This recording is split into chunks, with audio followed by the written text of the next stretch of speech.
that was amazing. I'm really proud of that.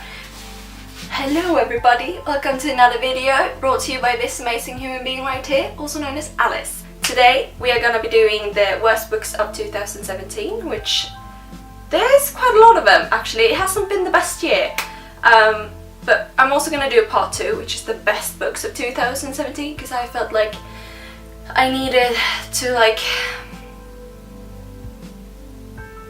fuck you, Alice. I'm also going to be doing the best books of 2017 just to kind of contrast this one and not leave it on such a negative note. And I'm going to begin by talking about the books that were kind of meh, I did finish them, but they left me very unsatisfied and disappointed really. But I did finish them, so it weren't horrible. And just to give a bit of disclaimer before I start going through this list, these are books that I didn't like personally. This is my opinion, and if I have a book on this list that maybe you loved or you like, that's okay. We all have different opinions. That's actually quite good. So please don't get upset. This is not a personal attack. It's just my opinion. I just want to share it with you. But yeah, I'm not going to be talking about what the books are about, because there are quite a lot of books and it would take a long time, so just look them up on Goodreads or whatever. So I'm just going to quickly talk about my feelings and why I didn't like them and sort of like that. So if you're interested, keep watching and let's get into it. The first book on my meh list is Pushing the Limits by Katie McGarry. And this is a contemporary, but it's a bit of a darker contemporary, and it involves foster care and issues with foster care, which I was really intrigued about. It also deals with mental health. The main character, the girl, has mental health issues, and I was really intrigued by that too. And I really wanted to read something a bit darker, because I was reading a lot of contemporary, fluffy reads, and I wanted it to hurt, really hurt. But this, I don't like the characters in this, especially Noah.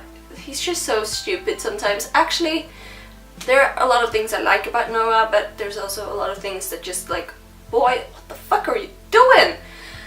And the main character, I can't even remember her name, but she's also super annoying. But overall, I just didn't care about the characters, and it was boring, and I didn't like it. It was meh for me. The next book on my meh list is Unearthly by Cynthia Hand, and this is a book that I've heard a lot of good things about. So I picked it up because it's a paranormal read about angels, and I like paranormal reads and I like angels, so I was like, this is a book made for me. And this is one of those books where in the beginning I was intrigued, but then sort of towards the end I realized that I'm not enjoying this anymore. I feel like I didn't like where the story went. I didn't like how the characters acted towards the end. I just, towards the end everything just got really confusing for me and I didn't really get it. It was very meh for me in the end. Didn't like it that much. Yeah. The third book on my meh list is Beastly by Alex Flynn, and I watched the movie a while back and I thought it was quite interesting, and this summer I decided to just pick the book up. It sounded fun. I'm gonna say this, it's not horrible and it wasn't boring really, but it left me very underwhelmed. I didn't really feel anything. I didn't really care that much about the story either. It was just reading for reading's sake, sort of. And I did expect a bit more of it, honestly. I didn't feel like the writing was that good. I didn't really like the character that much. It was just meh. Overall meh. The fourth and final book on my meh list is 7 Days of You by Cecilia Venice. Whatever, you see the last name, I hope. I just saw it in the bookstore and I just picked it up because I wanted to buy a book and I had read everything else, so I was like, well, this will do. And I didn't really look at Goodreads, which is a mistake. It wasn't terrible, because I would have DNF'd it if it was. So, it was entertaining enough for me to finish it, but more than that, it wasn't. The characters were a bit better, they were a bit more interesting, definitely. But overall, it was just not the greatest, because I've read a lot of contemporary this year, and compared to all the others, this one was probably one of the worst ones. Sorry. Bye. And now we will be moving on to the books that I either had a really hard time finishing or didn't finish because they were just not for me. And the first one on that list is Life and Death by Stephanie Meyer. I got like a bit over halfway through this and I couldn't. And I kind of just missed the original story. And I feel like this was a bit of a waste of my time, honestly, so I didn't finish it.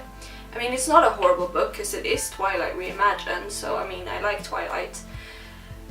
But it just, yeah, it felt like I didn't need to read it. It just felt like a waste of time and I would rather reread Twilight. So I DNF'd it, sorry.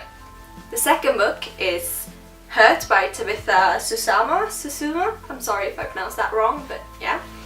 And I was really excited about this one because it's, well, it looks kind of dark, I think, and it sounds dark, so I was like, that's it, that's what I want.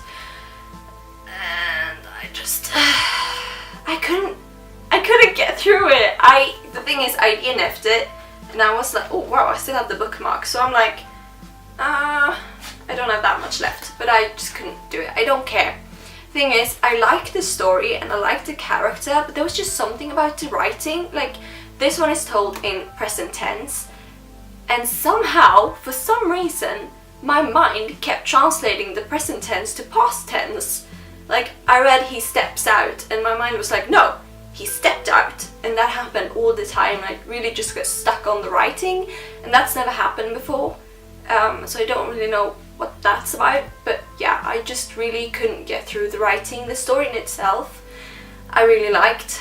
Well, I haven't finished it, but I found it very interesting, very dark, but I just couldn't get through with the writing, which is sad because so many of her books sounds interesting, but I still would like to try some more of her books perhaps. I don't know, this wasn't for me, it really wasn't. I DNF'd it, sorry. And third on my list is Frankenstein by Mary Shelley, and this dang book was so boring. Oh my god, I haven't read that many classics, but I've read a few, and this is by far the most boring one. Like, nothing happened. I feel like nothing happened. It was just him going on and on and on about his feelings and his guilt, and I was just like, get over it, make something happen. So through this book I skipped so much, like I skipped entire fucking chapters at times because nothing was happening. I just find it so tedious. It was so slow paced, nothing happened. I had such a hard time going through this. It just, no, I don't like it. The fourth book is Wait for You by J. Lynn, I mean, which is Jennifer L. Armentrout, like before, I think. I'm pretty sure. And I love Jennifer L. Armentrout, so I was like, this is for sure gonna be amazing. And it fell short, it really did. This is a contemporary, and like I said, I've read a few contemporary this year, and compared to all the rest, this was just like, the main character in this book, she was so annoying. Like, this book could have been so much shorter if she just got her fucking shit together. Like, I'm sorry, but I just did not like it. I felt like it was, I don't know, I just didn't like her, honestly, I didn't like her at all. Sorry, but no. And the fifth and final on my like worst books of 2017 is Willful Disregard by Lena Andersson, and she's a Swedish writer, and this is in English because I can't read in Swedish because I just don't like it. And first of all, I picked it up because it's gorgeous. I think it's absolutely gorgeous. I love it. It sounded kind of cool. Yeah. And her name, the main character names is Esther, which is like one of my favorite names for some reason. So I was like, yes, this is for me. And this was just like one of the worst books I read. Like, I got through it mostly because of the writing. I thought the writing was kind of cool. I kind of liked it, but the main character. I mean, Esther, I have never met a main character that's like so fucking annoying and stupid, and like the decisions she makes, like what? And this guy in the book, Hugo Rask, oh, what a piece of shit! What a complete piece of shit. I did, no, this was not good. Like, I finished it because it was like, I thought I was interested, but then I finished it and I was like, why the fuck did I even finish it? Like, why did I continue reading it? It sucked. So, I don't like it. No. But the cover is really pretty, so I'm not like sad that I bought it. What's your message? What are you trying to tell me? That people are fucking stupid and make this fucking mistakes, and like he didn't like you and you were just like, what? How did you? Oh my god. Esther is like so blind. Oh my god. Thinking about this one makes my head hurt. Honestly. It just...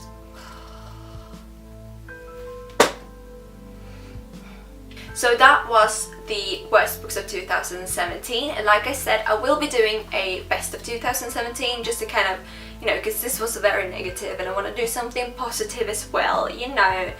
But yeah, so that was all I have right now. Okay, well, if you liked it, give it a thumbs up, and if you like books, or you like this, or you like me, I don't know, whatever, if you're in the mood, subscribe. I would be very thankful. And if you've read some of the books or whatever, you feel free to leave a comment on your thoughts. I would love to know. Bye for now.